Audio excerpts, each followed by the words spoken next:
YouTube? It's TorqueDawg here in a video, and today's we're doing a review on Toy Story 4. So, oh my goodness, this might actually be my favorite or second favorite movie. I don't know. I kind of like Surf's Up still. But yeah, this was an amazing movie. It didn't have too much of Jessie. She's not even on the cover art. She's kind of just like a lame side character. And I don't know why it has the fork there. I guess because his name's Forky and he's a spork.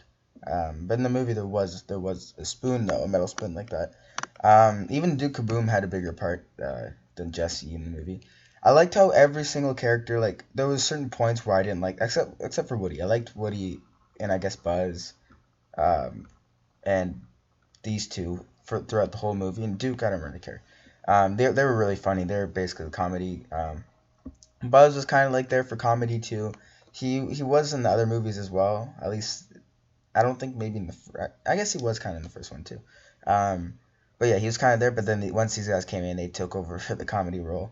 And it was really funny. But these at least these characters, well, not really the sloppy dolls, the Benny or whatever their names are. I don't know. By the way, I watched this on the premiere day. But so yeah, these two characters, there were certain times where I liked them and certain times where I didn't like them. So it was kind of cool because like I didn't like what's her name, Gabby, that's her name. I didn't like Gabby when she's trying to take Woody, and especially when they ripped Woody in the back and stuff like that, and all the stuff coming out. I didn't like that. I was like, oh, I hate Gabby now. But then after she became sympathetic, I became sympathetic for her, and when she found that girl crying and stuff, it's like, oh, it's kind of sad, you know. I actually kind of had feelings for her. I almost teared up. I almost teared up a few times during the movie, but I didn't want to look like an idiot crying there. I heard some other people crying in the background in the movie theater, but I didn't want to look like an idiot crying. So I stopped myself from crying, but yeah, it was a really great movie. And then when Bo and like Woody were at odds with each other, like Bo was right most of the time, but like I was still also like I hate you, Bo, because Woody's the main character, you know. So yeah, and then Forky was kind of just annoying. It was kept getting repetitive with him running away and stuff, and then Woody saving him or getting him back. It just kept getting repetitive. So yeah.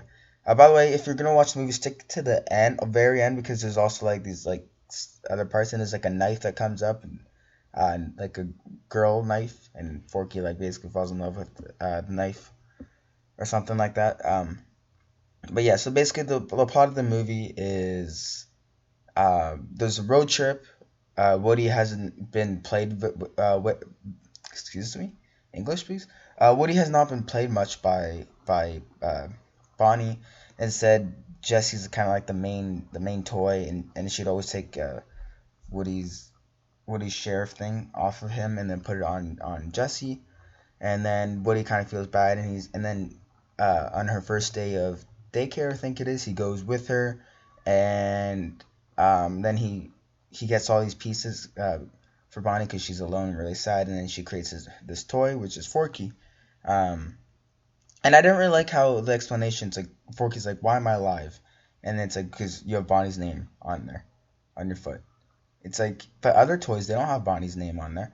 And like, there was theories like about like toys being alive because kids put their imagination into them, put character and life into them. But then again, that one, it wouldn't be because these two toys have never been played with, and two, because Andy put personality into like the characters, right, when he was with them, and then Bonnie, she totally changed personality. Like with Andy, the piggy bank was the bad guy, and then with Bonnie, the piggy bank dude was the baker, right? So their personality was totally changed um, when they're being played with. So maybe it's just how they first start out, but then again, she totally changed. So I don't know, because she used to be the damsel in distress, and now she isn't. And I did like how the little flashback, like 9 years ago. I don't know why I said it goes so weirdly. 9 years ago, and it shows Bo being taken away because we never got to see Bo being taken away. Um, so yeah, it was kind of cool. This movie is a really great movie. I don't want to spoil anything. Like, I mean, I guess it is a review, so I guess I should talk about it. The ending was really sad too, and I liked how Woody did end up staying with Bo, um, Duke, and the rest in the end instead of with Buzz. But then it's like, will they ever see Buzz in them again? Um, yeah, I don't know. I hope they do not do a Toy Story 5. Like, they could probably still do Toy Story 5 and make it good, because, like, everyone was like, what? Toy Story 4? Like, how are they ever going to make this good? But, like, it actually was really good. It's my favorite out of Toy Story, three other Toy Story films. The whole franchise is my favorite. Oh, yeah. There was the little Easter egg with the diner. So, back then, a while back, there was, like, this little, like, Toy Story shorts, and it had, like, these dinosaur toys and stuff in it. And then in the daycare, or kindergarten or whatever, before Bonnie meet Forky, Woody's hiding behind this lunchbox, which has one of the dinosaur toys, which was really cool. And then in the theme park, whatever, the carnival, there was like this octopus thing that kind of reminded me of the octopus from Toy Story 3. And in the ending, I don't know if this is like on purpose, but in the ending, when Woody's like going to stay with Buzz and them, but then he decides to stay with Bo. Um, you can, when you kind of look in the background, there's the big Ferris wheel, and that's kind of like the O, and then there's something else where like it spins around, and then it kind of makes like an X, but also kind of makes a Y, and then on the other side, the very left, but that's on the right side, in the Ferris wheel's in the middle, so that's like the O in the middle, and on the very left side, you can kind of see a T, but you can't really, so it kind of almost spells out toy, which is really cool. I don't know if they did that on purpose. If they did that, that's pretty cool, and not many people probably caught that. Um, yeah, and I liked how Buzz was like for infinity or whatever, and then Woody's like and beyond. He finished his sentence, even though he didn't even know he technically didn't know he was saying, but he was saying that, but he did at the same time.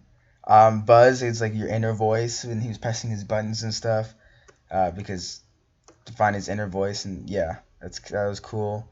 Woody doesn't have a voice box anymore, and yeah, it's a really great movie.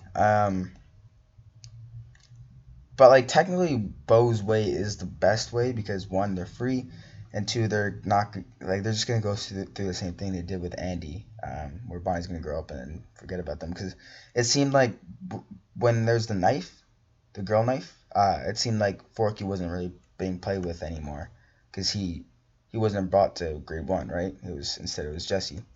But yeah. Anyways, guys, hope you guys did enjoy. Subscribe, like for more, and bye. So.